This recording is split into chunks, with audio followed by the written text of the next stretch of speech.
Je vous passe la parole. Alors, Monsieur Bordatian. Voilà, je vous en prie. Hello, thank you very much. Bonjour et merci beaucoup pour votre présentation brillante. J'ai une question. Pensez-vous, en tant qu'un analyste israélien, qu'il y a des similitudes fondamentales entre les mentalités géostratégiques israéliennes et russes? La devise principale de l'armée israélienne, c'est que le Mossad ne tombera jamais. Le Mossad est le symbole de l'État israélien. Et donc cette peur d'une invasion constante, eh bien, il pourrait y avoir une similitude entre cette crainte et la crainte d'une invasion occidentale de la Russie. Merci. Alors, Monsieur Leguiot de Cresquer, Monsieur Cameron, vous aurez la parole. On ne vous oubliera pas.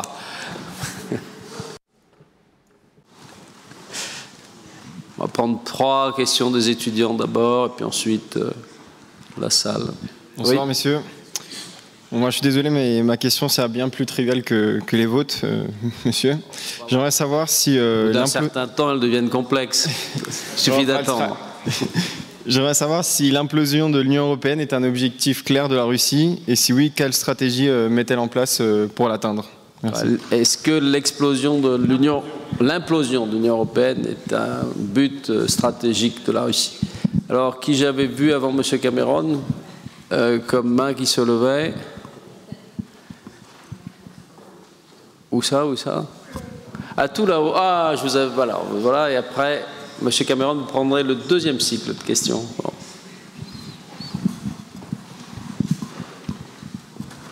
Je vous en prie. Bonsoir, messieurs.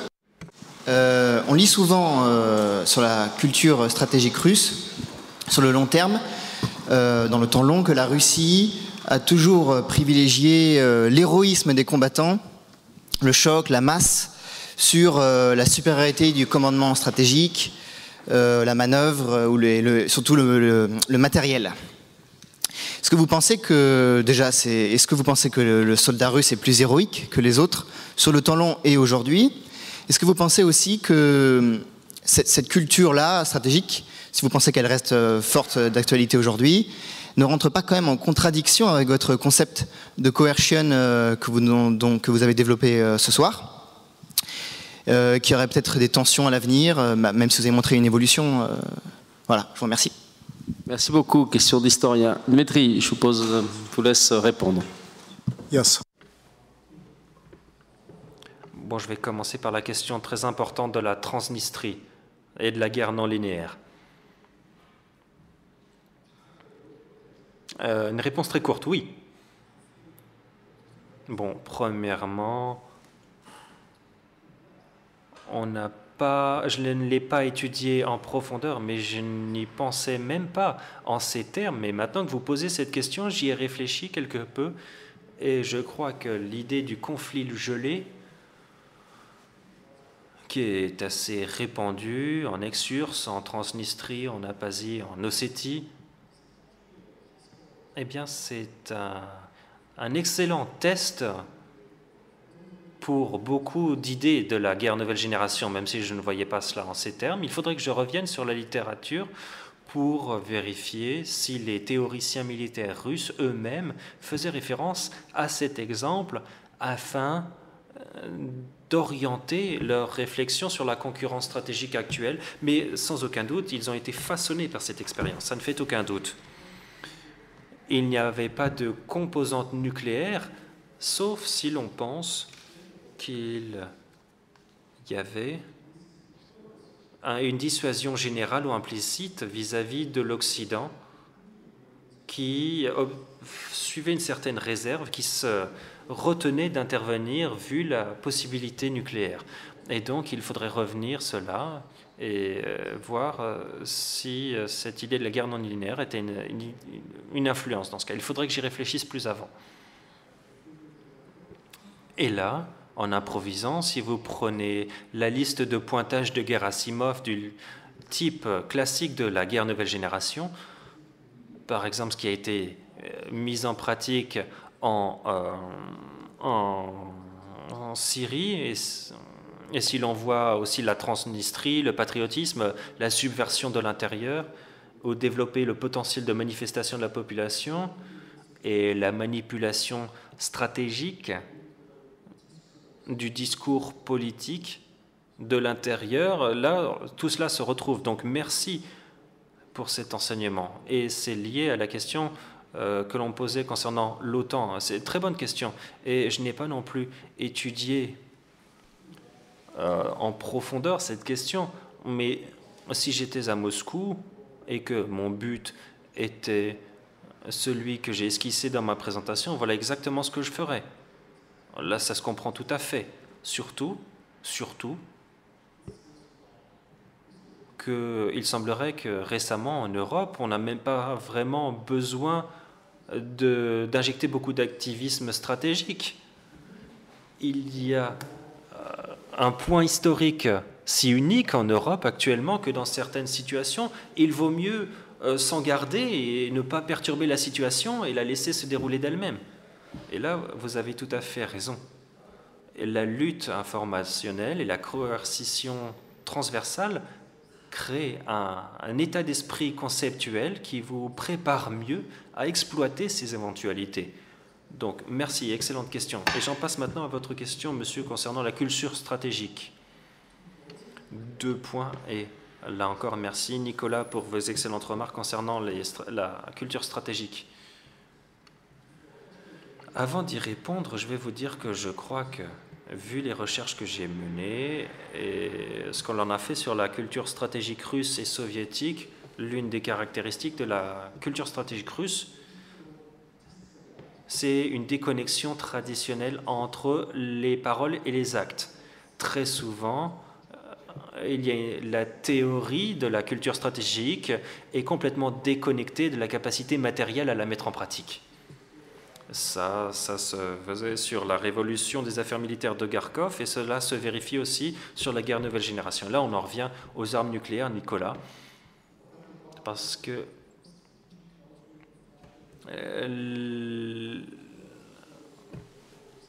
et on retrouve des termes venant des sciences cognitives, la mentalité de siège. Pardon, votre question, mais bon, c'est lié. La mentalité de siège, cette mentalité de forteresse assiégée, c'est exactement ce dont rendent compte les publications.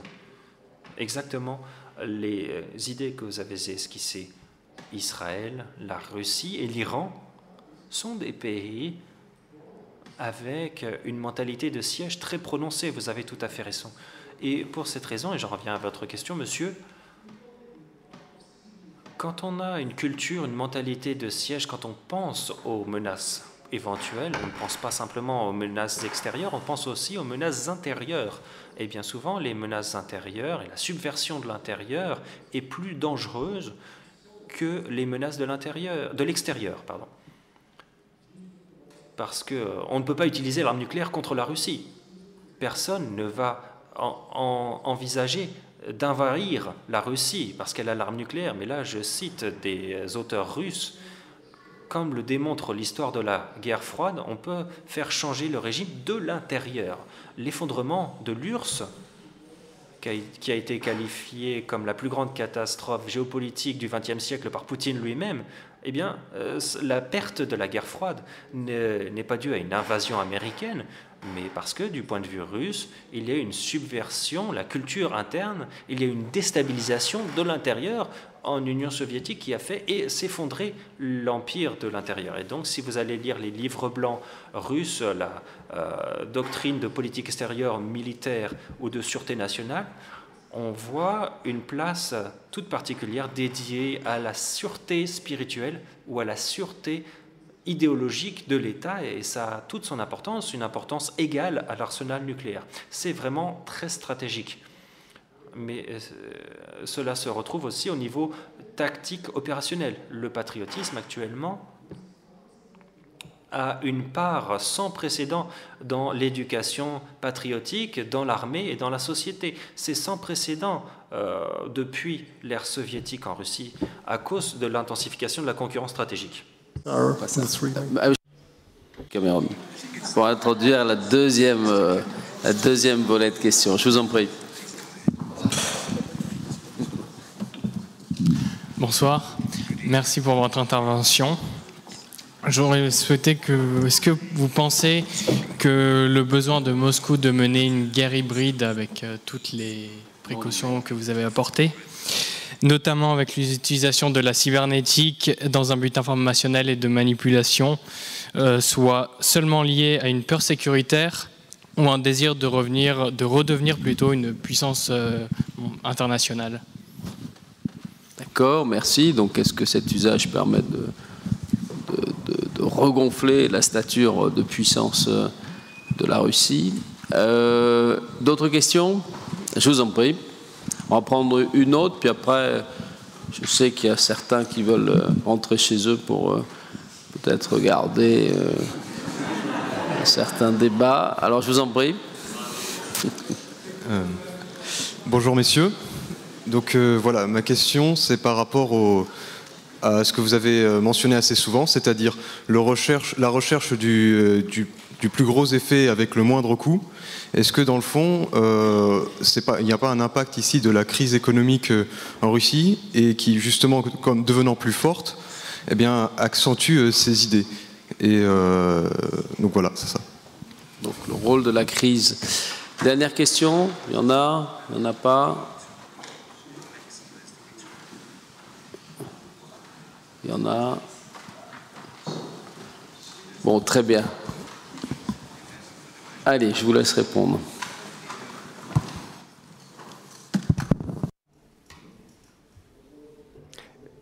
Je ne veux pas être la dernière chose qui vous empêche d'aller voir le débat.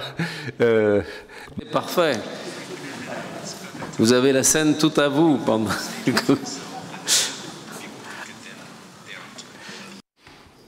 Dans ce cas, d'abord, vous parlez. Ce que vous venez de faire là, c'est un exemple de guerre informationnelle en nous lançant cette menace de débat télévisé. Alors, il y a quand même les deux questions en fait sont liées l'une à l'autre, et vous allez voir comment. D'abord, la question. La première question remonte à ce que j'avais dit dans l'exposé sur la concurrence stratégique et les dimensions intérieures et extérieures. Alors, quand vous avez la théorie de la culture stratégique, et là Nicolas en a parlé, c'est qu'elle nous permet, pas simplement dans le cas de la Russie, mais dans d'autres pays, même ici, la France, ou Israël, les États-Unis, l'Allemagne, l'Iran, ou même Al-Qaïda, Al-Qaïda ou l'État islamique, se comportent un peu de cette façon-là, retrouvent un peu cette culture-là, si l'on peut dire, sur ce plan. Tout cela nous permet de comprendre, de deviner des comportements militaires contre-intuitifs. Alors, quand les inquiétudes en Russie sont sincères, c'est-à-dire que même si ça vous paraît contre-intuitif, c'est réellement une angoisse. Actuellement, la Russie est à un carrefour intéressant puisque vous avez une nouvelle idéologie qui se développe.